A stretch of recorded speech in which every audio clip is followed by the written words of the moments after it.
Richard Arce, excongresista de la República, hombre de izquierda, pero con ciertos pensamientos de derecha, se encuentra con nosotros en la comunicación. Richard, ¿qué tal? Buenos días. Pedro, buenos días, un gusto como siempre, solo una precisión, no es que sea pensamientos de derecha, sino que uno tiene que ser coherente con la realidad. Creo que eso es muy importante, ¿no? Claro porque que sí.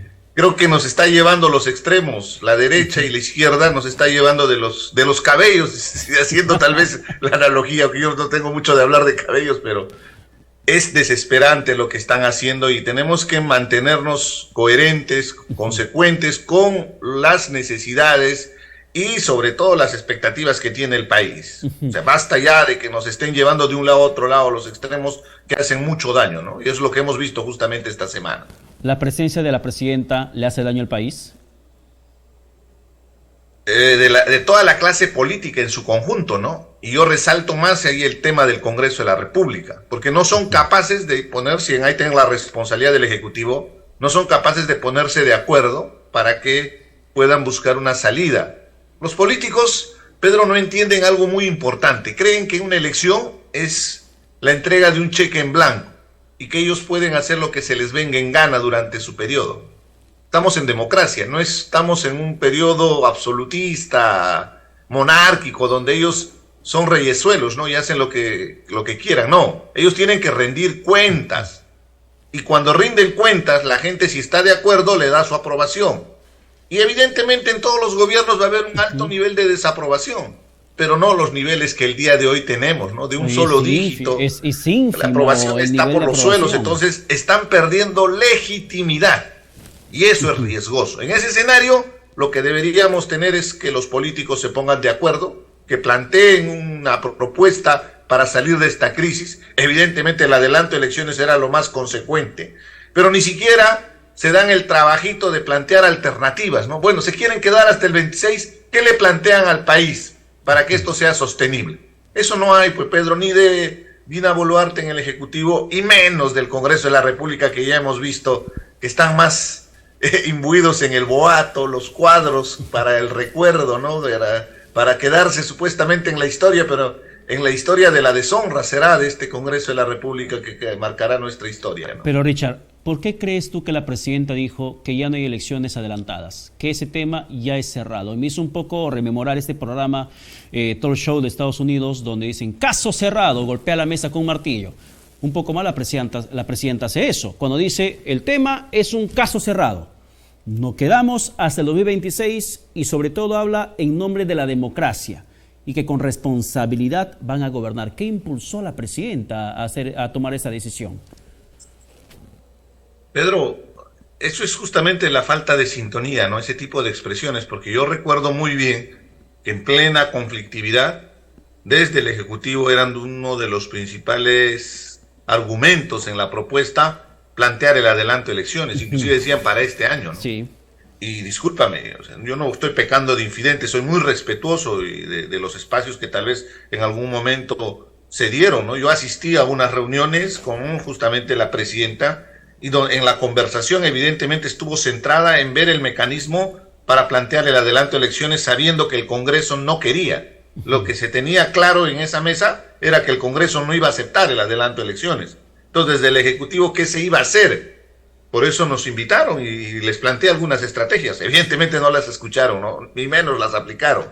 Pero esa es su decisión. Nosotros como ciudadanos cumplimos nuestro deber en un momento de crisis política donde los políticos hacen lo más fácil, ¿no? Esconderse, la ley del avestruz, ¿no? Meter la cabeza bajo la tierra. En ese escenario, nosotros objetivamente creíamos, ¿no? Y creemos de que la salida era el adelanto de elecciones.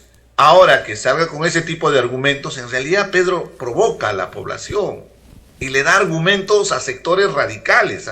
Eso es lo más grave, porque sectores radicales están en una posición anarquista.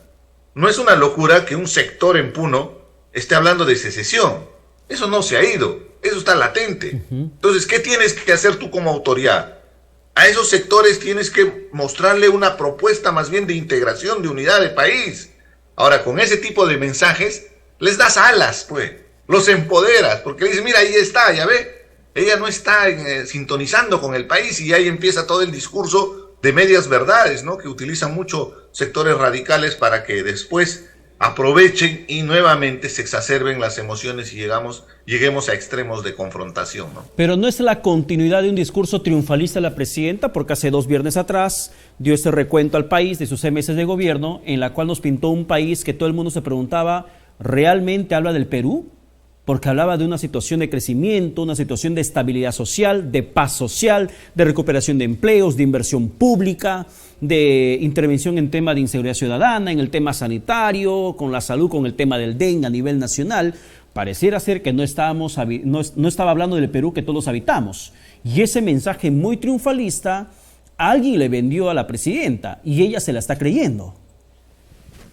En realidad es el mensaje de Otárola, ¿no? Que en cada locución, en cada espacio, estuvo en Europa, inclusive participó, una participación paupérrima, yo diría, en esta convención que convocó el presidente Lula da Silva a todos los presidentes de Latinoamérica y evidentemente con todos los poderes plenipotenciarios que le corresponde al ser premier, asistió a ese evento y lo que enviaba un mensaje justamente es lo que tú acabas de argumentar, ¿no? Nunca va a haber, esto no es una carrera de ganadores y perdedores, acá perdemos todos cuando hay un conflicto social, cuando se enfrentan peruanos contra peruanos. Los policías que salían a contener las protestas violentas, los jóvenes que salían a protestar legítimamente, todos son peruanos y nos hemos matado entre peruanos. Entonces, en ese escenario hemos perdido. Yo empezaría diciendo, hemos perdido como país, porque una sola vida ya es una tragedia, definitivamente. Ahora, las responsabilidades, ahí viene el tema de fondo, ¿no? Inclusive las responsabilidades políticas no se asumieron, lo mínimo. Las responsabilidades penales que sigan por su curso, ¿no? Pero también con toda objetividad, Pedro, no vamos a aprovechar ese escenario como hacen muchos de mis camaradas, ¿no? Aprovechan a río revuelto, ganancia de pescadores y empiezan a dar discursos, mensajes, distorsionando la realidad, ¿no? Así como el abogado de Pedro Castillo, que ya ha contado como 5 versiones distintas sobre lo sucedido el 7 de diciembre, ¿no? Cada uno más descabellada, ¿no? Sigo con el tema de la alopecia, digo, pero cada una más descabellada que la otra, ¿no? Y por eso esta semana le sugería algo muy interesante, ¿no? Tal vez podría argumentar que ese día fue secuestrado por los extraterrestres, ¿no? Y por eso es que hizo el mensaje a la nación. Y podría explicar la teoría del desdoblamiento, ¿no? Donde hay un tiempo cuántico y un tiempo real. O sea, discúlpame la ironía, pero estoy explicando porque no hay otra forma de explicar una cuestión objetiva cuando uno recuerda el chasquido de dedos de Pedro Castillo, la sonrisa, el guiño de ojos con Betsy Chávez. Todo estaba confabulado, o sea, secuestrado por dónde, o sea, es lo que viene, lo que cae, es un insulto a la inteligencia. Después salió este abogado Pachas a decir, no, se refería al hecho que cuando lo tomaron, lo detuvieron en la policía y en la avenida Wilson.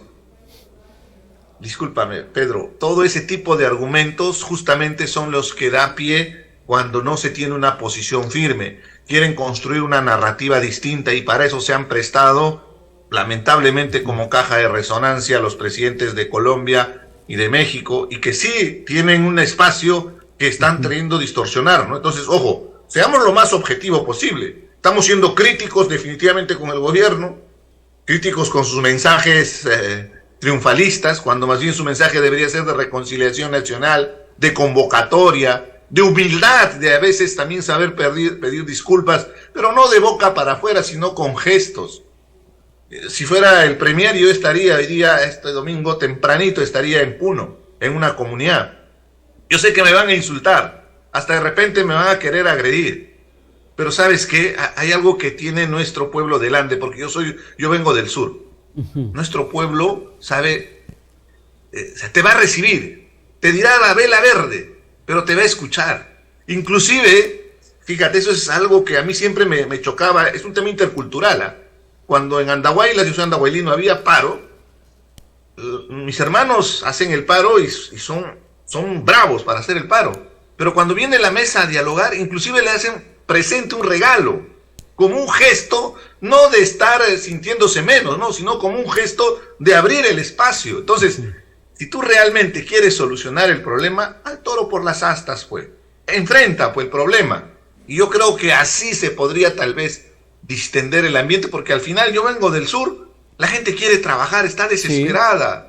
Hemos tenido el problema del helado en el sur que nadie está hablando. Se han malogrado los campos de cultivo. Yo he conversado, Richard, hace unos días conversé con una dirigente de la Asamblea Popular de Cusco, la que está al frente en este momento de las protestas en Cusco. Yo le planteaba la pregunta precisamente si es que para el próximo 19 de julio, los siguientes días, iban a retomar las protestas con bloqueos, con paralizaciones, porque hay una afectación económica que se ha perpetrado. Y Florencia Fernández, que es el nombre de esa dirigente, nos había dicho, reconociendo primero la afectación económica y segundo, que van a buscar otra estrategia para no impactar económicamente a sus propias familias, que son las que pierden con esas paralizaciones radicales y enfrentamientos que pueden generar incluso hasta muertes, pérdidas de vidas humanas. Hay cierto criterio ya de manejar las cosas de manera contundente, pero sin afectarse a sí mismos. Eso, por ejemplo, podría servir para generar un espacio de diálogo del gobierno. Pero la presidenta Richard le dijo que no se va a ir, que se va a quedar. ¿Qué tiene que hacer el gobierno frente a esta arremetida de la propia presidenta contra el clamor de una gran parte del país de que ella tiene que irse juntamente con este Congreso? Es que ahí viene lo que estamos conversando, ¿no? Esa falta de lectura. Parece que tienen una miopía. Y más que el Ejecutivo, yo veo en el Congreso de la República. Porque si una imagen nos ha chocado a todos, es la imagen de Mari Carmen Alba prácticamente cogoteando a otra congresista para que cambie su voto. A la congresista. Y a los 2 o 3 días la estaban condecorando y colgando su cuadro. Su óleo personal, 9,000 soles, cortesía de él. Solo con un detalle, ¿no? ¿Y dónde está el óleo de Mirta Vázquez? ¿Dónde está el óleo de Sagasti, ¿no? Que también fueron presidentes del Congreso, ¿no? Entonces ahí te das cuenta, ya, esto es...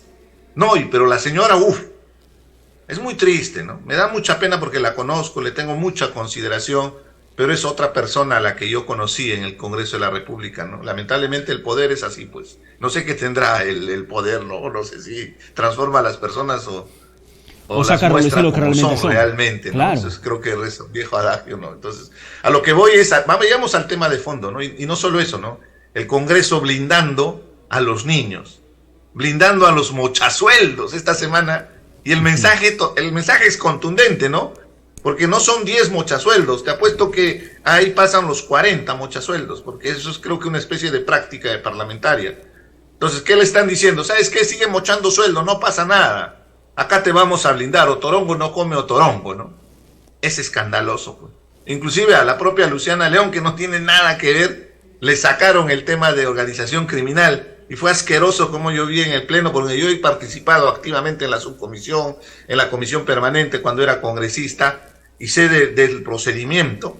Y que por supuesto en el Pleno del Congreso se revertía lo que habían quitado. O sea, en la subcomisión sí aprobaron el informe con organización criminal, que es lo más importante, pues. Tú no le puedes cortar alas a la fiscalía para que haga su trabajo. Tú no estás sentenciando, tú estás abriendo la puerta. Exacto. ¿Por qué cierras la puerta de organización criminal? Si hay una organización criminal, que son estos miembros del municipio de La Victoria, el alcalde ya está preso, hay colaboradores, ahí están los tamalitos. Su propia asesora ha sido la que ha delatado con lujo de detalles a Luciana León. Entonces, objetivamente, pues, no quisieron, porque yo vi a 2 congresistas que insistían que pongan, que se puede modificar, ¿no? Con el cuentazo de que no, si vamos a hacer un procedimiento mal, después ella va a aprovechar con ese error y nos va a perjudicar. No, está loco. O sea, discúlpame, ese era el cuentazo para que Nostroza Pariachi, yo recuerdo bien una madrugada a las 2 de la mañana, la comisión permanente con el voto de los 73 fujimoristas, proporcionalmente tenían mayoría absoluta en la comisión permanente, lo blindaron. Y esa noche empezó su fuga hasta España. El día de hoy está ya con requisitoria no solamente del Perú, sino también de la justicia española y europea, porque es parte de la Unión Europea, sí. Pero es la realidad. Tenemos a un prófugo de la justicia que fue blindado por el Congreso de la República, ¿no? Entonces, es eso lo que hay que resaltar, Pedro, y lamentablemente nos está mostrando el Congreso que sí puede caer más bajo de lo que habíamos creído, ¿no? Congreso y es gobierno. Lo peor, ¿no? Richard, muchas gracias por la comunicación. Un fuerte abrazo y feliz Día del Padre. Sí, aprovechar el espacio para saludar en el país a todos los padres es un día muy bonito, pero en realidad yo siento que nosotros somos más bien los honrados, ¿no? De tener una familia. Creo que en eso lo vamos a compartir. Más que una celebración personal, es el orgullo de tener algo tan valioso como es una familia, ¿no? Uno Sin lo duda entiende alguna. cuando recién constituye la familia, tienes hijos, tienes un hogar a quien responder, ¿no? Para mí es una gran alegría, por eso está este día más que una celebración personal, el gusto de tener familia, ¿no? Eso creo que deberíamos celebrar. Así es, Richard. Un fuerte abrazo. Feliz de una vez más. Sí, un saludo a todos los padres del país, un fuerte abrazo y muchas gracias. Gracias, Richard. Señor Richard Arce, ex congresista de la República, bloque de izquierda, conversando con nosotros. No vamos a la pausa, pero no sin antes reiterar el saludo por este domingo importante para los papás de todo el país que están en sintonía de la programación de BES TV, para que la pasen bonito, pásenlo con la familia y disfruten de este día que también se lo tienen bien merecido. Feliz día a todos, vamos a la pausa y regresamos con la programación de BES TV, ya que viene Johan Ramírez en Presente y Futuro.